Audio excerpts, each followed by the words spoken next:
Dawn found Task Force 58 of the U.S. Fifth Fleet on station, with radar picket destroyers posted well ahead of the main formation. On those picket ships, radar operators watched dozens of contacts bloom into hundreds on their scopes, the signal of a major aerial approach. In the Combat Information Center of USS Lee, staff tracked wave after wave of incoming aircraft as crews prepared the ship's primary defensive munitions, 5-inch projectiles, fitted with a then cutting-edge proximity fuse. These electronic fuses represented a fundamental shift in naval air defense. Instead of relying on mechanical timing or visual range estimation, the fuse used a compact radio transmitter, receiver, to sense proximity to a target and trigger detonation at the optimal point. The concept eliminated the need for precise range setting by a human operator.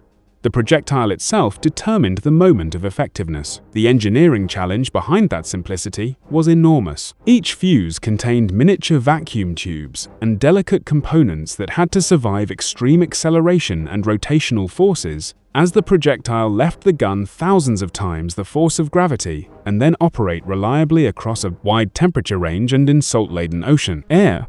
By early 1945, American industry had met those challenges at scale.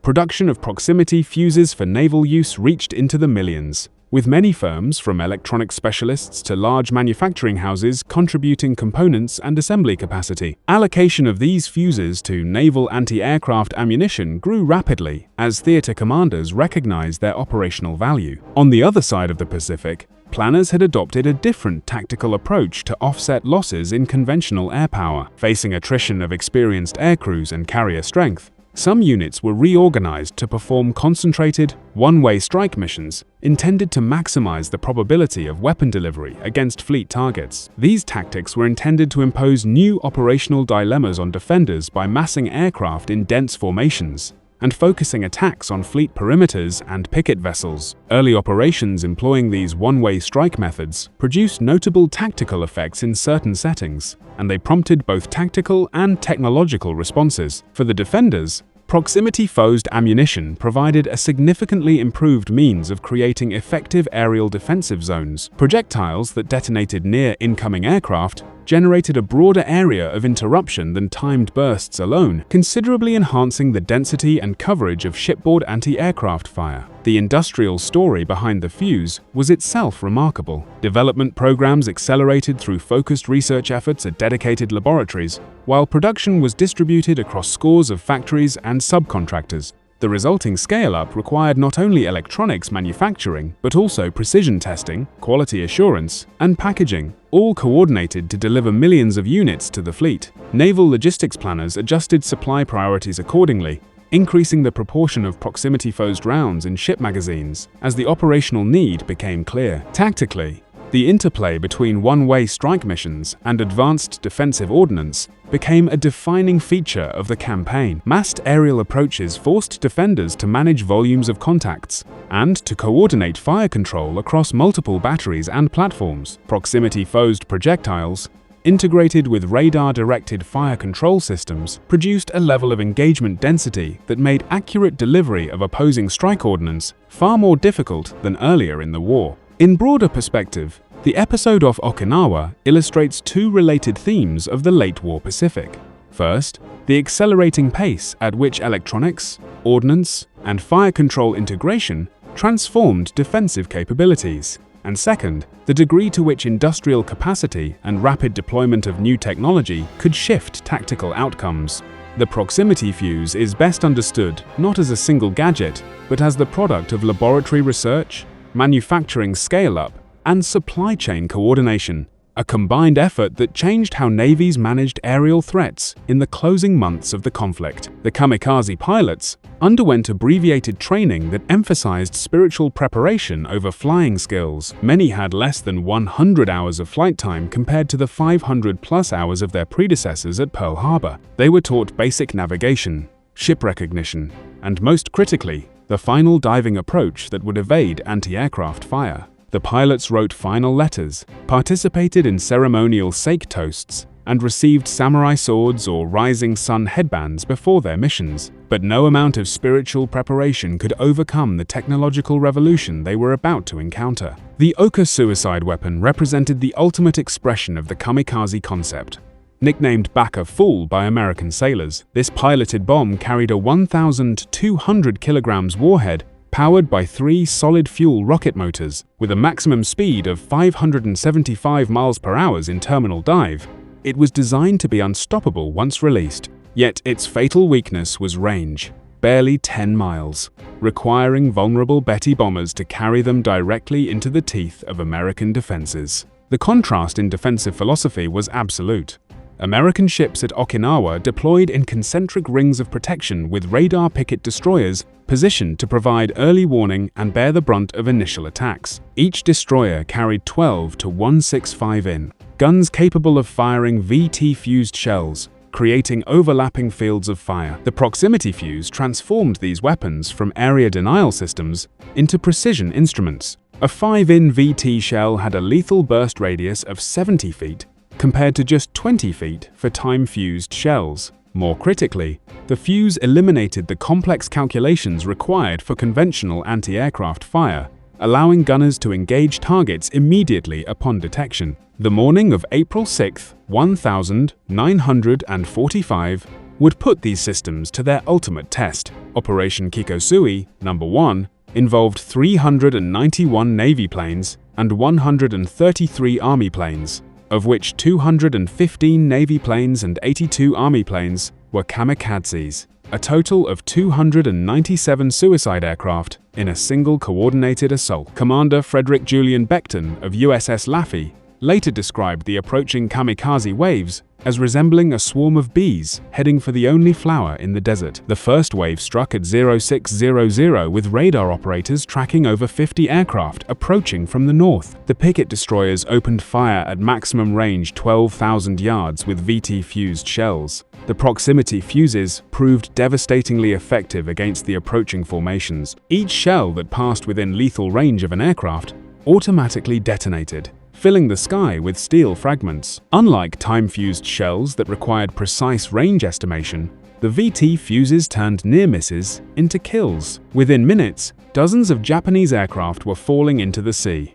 Their suicide missions ended miles from their targets, but the kamikazes kept coming. At 0744, USS Laffey came under concentrated attack by 22 aircraft in 80 minutes. The destroyer's gunners fired 345 rounds of 5-in VT ammunition, destroying 9 attackers outright. The proximity fuses allowed Laffey's guns to engage multiple targets simultaneously, switching rapidly between aircraft without the delays required for fuse setting. When kamikaze pilots attempted their standard tactic of approaching at wavetop height to avoid radar detection, the VT fuses proved equally effective, detonating when the shells passed close to the sea surface and creating walls of fragments that shredded low-flying aircraft. Despite this devastating defensive fire, Laffey was struck by 6 kamikazes and 4 bombs, yet survived, a testament to both American damage control and the fact that proximity fuses had prevented many more attackers from reaching their target. The effectiveness of the VT fuse was no accident.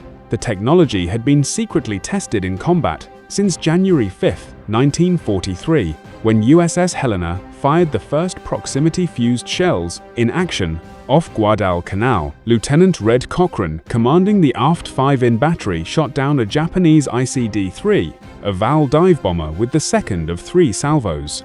The shells had detonated without direct hits. They had simply passed close enough to trigger the fuse and tear the aircraft apart with fragments. This single success validated 3 years of intensive development that had overcome seemingly insurmountable technical challenges. The fuse contained approximately 130 electronic components, miniaturized to fit in a space smaller than a pint milk bottle, all manufactured to tolerances measured in thousandth of an inch by the Okinawa campaign. Post-battle analysis revealed the mathematical superiority of proximity-fused ammunition.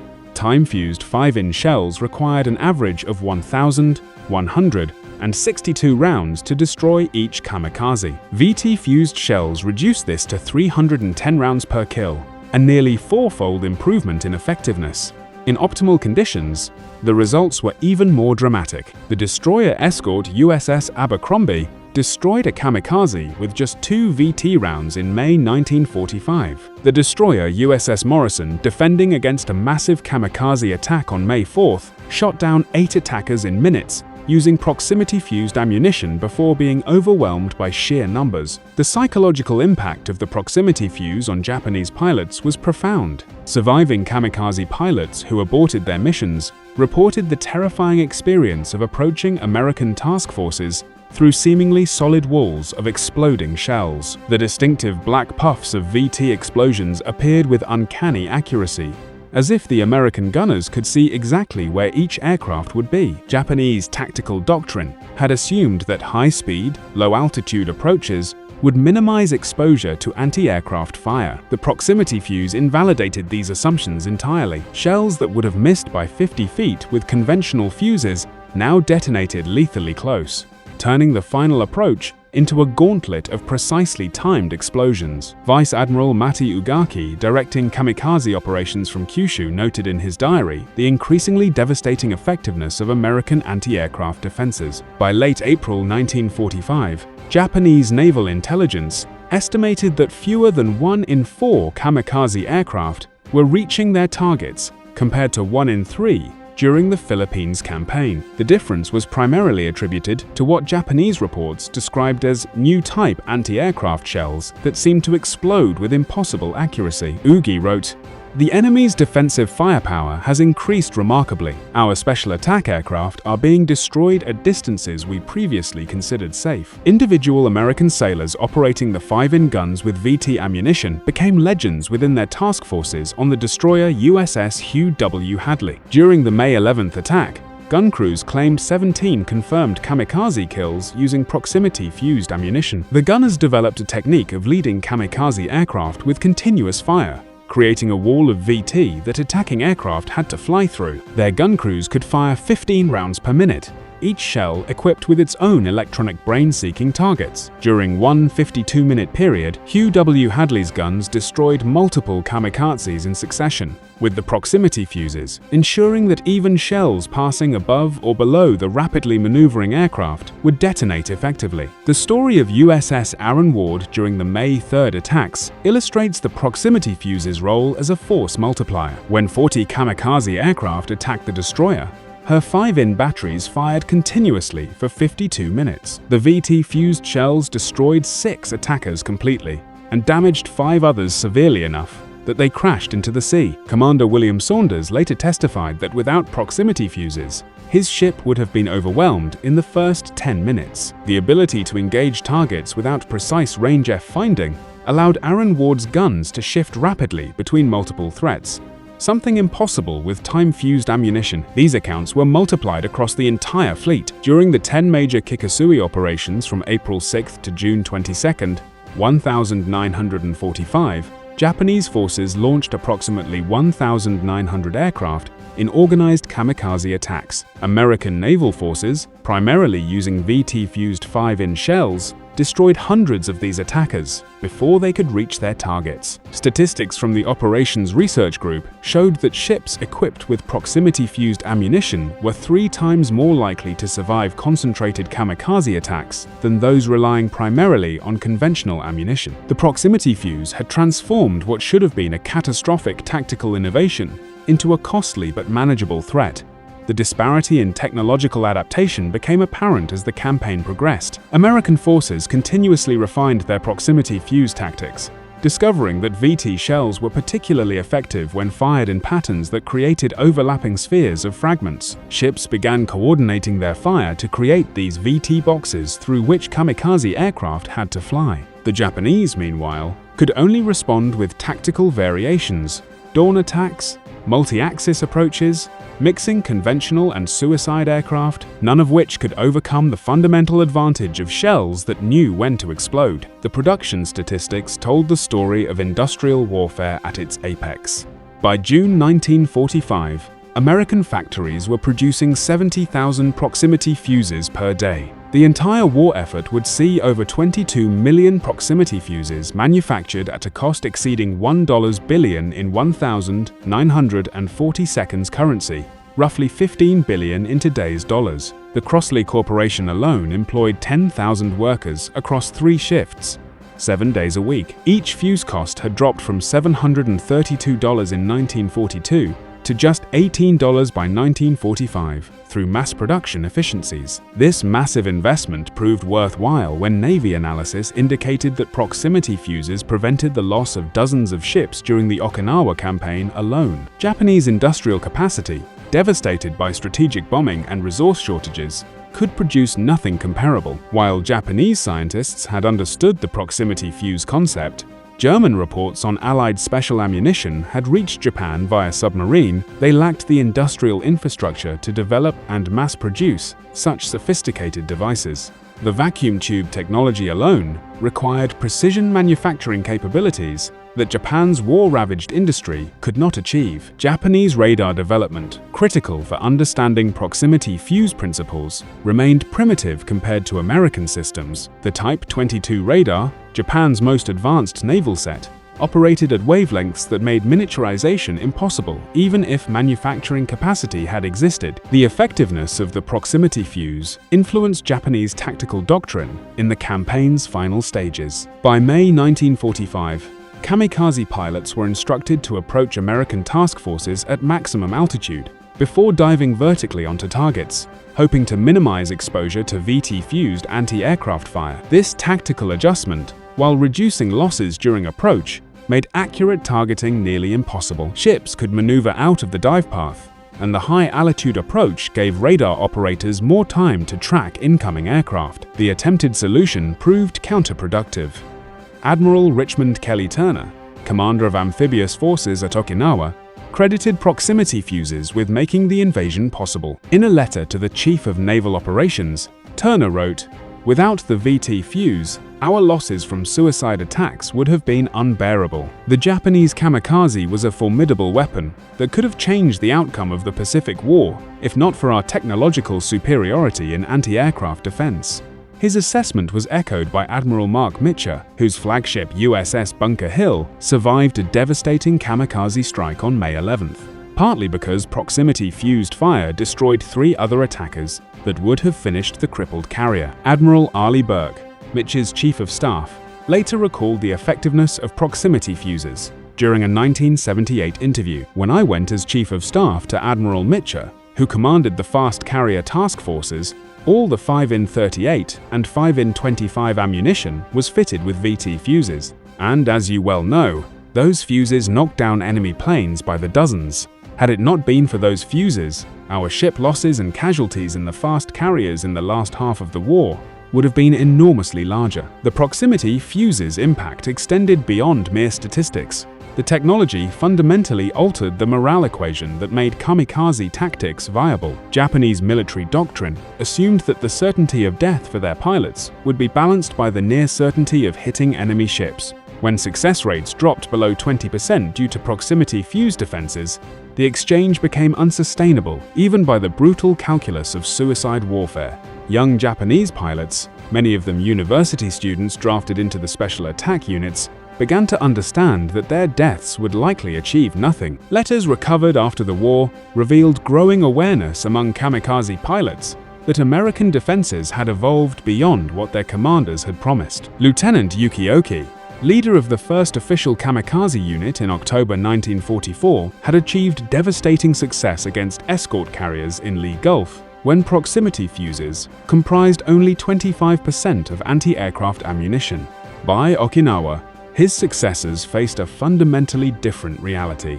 Lieutenant Commander Goro Nonaka, leading the Thunder God's Corps, equipped with Oka flying bombs, lost his entire squadron on March 21, 1945, without a single Oka reaching launch position. American fighters guided by radar intercept officers shot down all 18 Betty bombers, but even if they had broken through, the wall of VTF-fused anti-aircraft fire would have been impenetrable.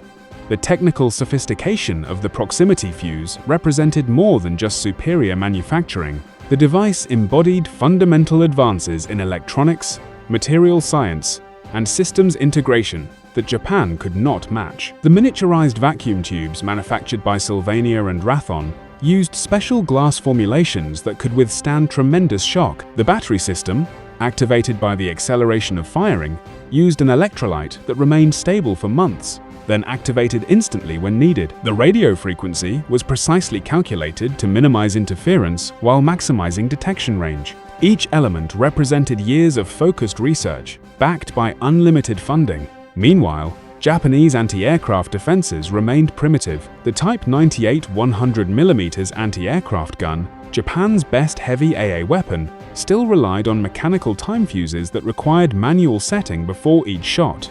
Japanese naval vessels at Okinawa, including the super battleship Yamato, during her final sortie carried anti-aircraft ammunition that was technologically equivalent to what Americans had used at Pearl Harbor. When Yamato faced over 300 American aircraft on April 7, 1945, her 162 anti-aircraft guns fired thousands of rounds, but shot down fewer than 10 attackers. The Americans lost just 10 aircraft while sinking the world's largest battleship, a stark demonstration of technological disparity. The proximity fuse also enabled new tactical innovations impossible with conventional ammunition. American destroyers developed the VT umbrella technique, firing proximity-fused shells in predetermined patterns above friendly ships under attack. The shells would detonate at set distances, creating a protective dome of fragments that kamikaze aircraft had to penetrate. This technique proved particularly effective against the Oka flying bombs,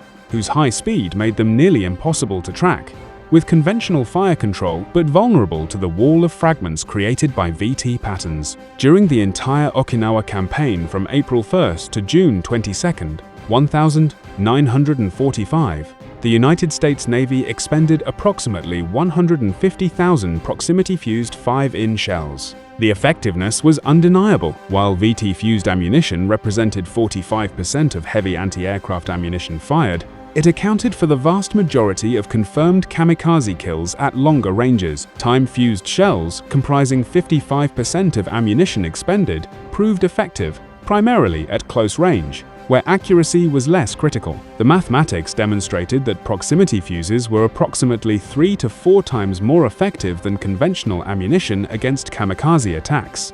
The human cost differential was equally dramatic. Ships that exhausted their VT ammunition and reverted to time-fused shells suffered casualty rates significantly higher during subsequent attacks. The destroyer USS Drexler, attacked after expending her proximity-fused ammunition on May 28, was sunk in less than a minute by 2 kamikazes that would likely have been destroyed by VT fire. Her 158 dead represented more casualties than many destroyers suffered during entire campaigns. While equipped with adequate proximity-fused ammunition, Admiral Raymond Spruant, commander of the Fifth Fleet, experienced the kamikaze threat personally when his flagship USS Indianapolis was hit in March, forcing him to transfer to USS New Mexico, which was also struck in May. He later wrote, "This is my second experience with a suicide plane making a hit on board my own ship, and I have seen 4 other ships hit near me. The suicide plane is a very effective weapon, which we must not underestimate." Yet, Spruant also recognized that without proximity fuses, the kamikaze would have been far more devastating. The VT fuse has saved countless ships and lives. It is the margin between bearable and unbearable losses. The strategic implications were clear to military planners preparing for Operation Downfall, the planned invasion of Japan. Intelligence estimates indicated that Japan had reserved approximately 10,000 aircraft for kamikaze attacks against the invasion fleet. However, American war planners, confident in proximity fuse effectiveness, calculated that defensive requirements could be met. Production of VT fuses was scheduled to reach 100,000 units daily by September 1945. New Mark 53 and Mark 58 fuses with improved sensitivity and reliability were entering mass production. The invasion fleet would have carried over 1 million proximity-fused shells, creating an anti-aircraft defense unprecedented in military history. The atomic bombings of Hiroshima and Nagasaki in August 1945 ended the war before this climactic test could occur. But the proximity fuse's impact on Japanese surrender calculations should not be underestimated. Japanese military assessments captured after the war acknowledged the impossibility of successful defense against an invasion fleet protected by what they called electronic shells. Admiral Sumu Toyota, chief of the Naval General Staff, testified after the war that the Japanese Navy had calculated homeland defense kamikaze attacks would achieve less than 10% success rates against proximity fuse defenses, a rate that would make the tactic militarily worthless.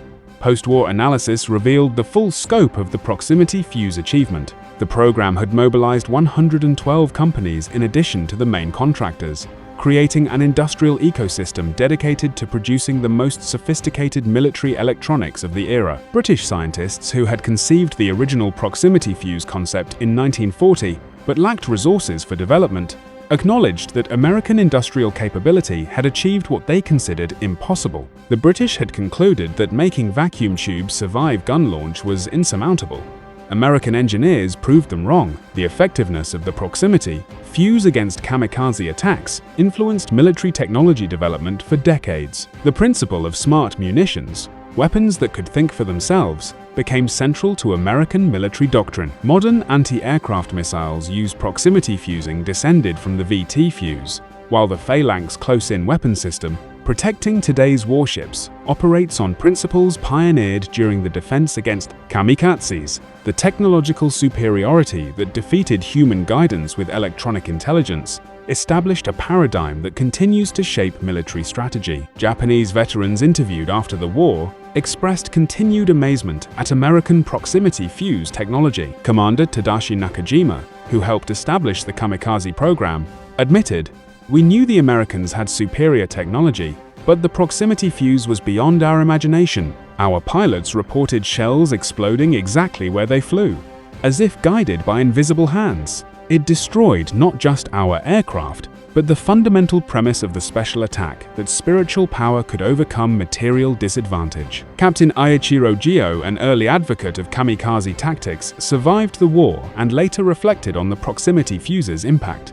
"We believed that the willingness to die would guarantee success. The American electronic fuse proved that technology could defeat even the most determined human sacrifice. It was not just a weapon, but a statement about the nature of modern warfare." The contrast between the proximity fuse and kamikaze attacks represented fundamentally different philosophies about the value of human life and the role of technology in warfare. The American investment in preserving life through superior technology stood against the Japanese willingness to expend life as a weapon itself. The proximity fuse, by making kamikaze attacks survivable for American forces, invalidated the cruel logic that drove young Japanese men to deliberate death. In this sense, the electronic fuse represented not just technological superiority, but a moral statement about how wars should be fought. The legacy of the proximity fuse in defeating kamikaze attacks extends beyond military history. The crash development program that created the VT fuse established the model for subsequent American technical achievements, from the space program to modern computing. The collaboration between universities, private industry, and military requirements that produced 22 million sophisticated electronic devices under wartime pressure demonstrated American organizational capabilities that would define the post-war era. The Johns Hopkins Applied Physics Laboratory, where the proximity fuse was perfected, continued as a center of military technology innovation, developing everything from guided missiles to satellite navigation. Dr. Merle Tuve, who led the proximity fuse development, later reflected on the achievement. The introduction of the proximity fuse represented a decisive evolution in how technology could alter the course of conflict. Each successful interception by proximity-fused projectiles meant lives preserved and vessels that continued their missions. The project's success validated the broader American approach of applying organized scientific research to military challenges, an approach that would continue to influence defense strategy for decades to come. For Japan, the outcome of the Okinawa campaign demonstrated the limits of tactical approaches that relied primarily on individual determination. rather than technological parity. Aircraft that had once caused serious damage earlier in the war now faced a layered defensive network of radar guidance, radio-controlled fuses, and coordinated fire control. The result marked a turning point in the understanding that modern warfare would increasingly be determined by science, engineering, and industrial organization. Post-war analysts later observed that Japan's emphasis on technological development and innovation in subsequent decades can be partly traced to the lessons of 1945, when advances in electronics and manufacturing had determined the effectiveness of opposing forces. Statistical records captured the impact clearly. Proximity-fused anti-aircraft rounds achieved effectiveness rates roughly 3 times greater than time-fused ammunition, translating directly into reduced ship losses and improved survivability across the fleet. Each functioning fuse represented more than just an engineering achievement. It symbolized a shift in how nations approach defense. It showed that precision manufacturing, reliable electronics, and disciplined logistics could have strategic consequences equal to or greater than numerical strength. By the end of the Okinawa campaign, data revealed the scale of both the challenge and the response. Japanese air units carried out thousands of one-way attack missions during the 10 organized Kikasui operations. Despite determined efforts, the results fell short of the intended strategic effect. American proximity-fused defenses, integrated with radar and coordinated naval gunfire, had significantly reduced the effectiveness of massed aerial assaults. The final operational figures reflected this balance. During the campaign, 36 American ships were lost, and 368 sustained varying degrees of damage, a severe test, but one that left the majority of the fleet intact and operational. Casualty numbers, while heavy, were markedly lower than pre-war estimates that had assumed conventional anti-aircraft defenses alone. Analysts credited the proximity fuse as one of the most decisive defensive technologies of the Pacific War. Japanese losses were extensive. Approximately 1,900 aircraft and pilots were expended in organized operations, with additional sorties conducted outside formal planning. The campaigns demonstrated extraordinary commitment, but also underscored the industrial and technological gap that had emerged by 1945. U.S. Navy Secretary James Forrestal summarized the contribution succinctly in his post-campaign assessment. Without the protection this ingenious device has provided to the surface ships of the fleet, our westward progress could not have been so rapid, and the cost in men and ships would have been immeasurably greater. His statement reflected a consensus among Allied commanders that applied science and coordinated production had become central to survival and success in modern war.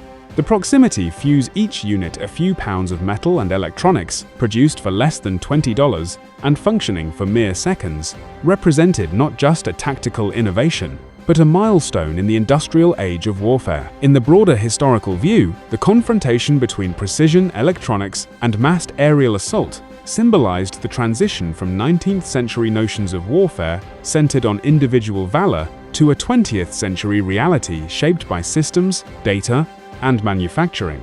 The events over Okinawa demonstrated that the capacity to innovate, produce, and integrate new technologies could define the outcome of entire campaigns. The proximity fuse's success became a model for future defense research, proof that technological mastery, when applied systematically, could safeguard forces, shape strategy, and redefine the nature of conflict itself.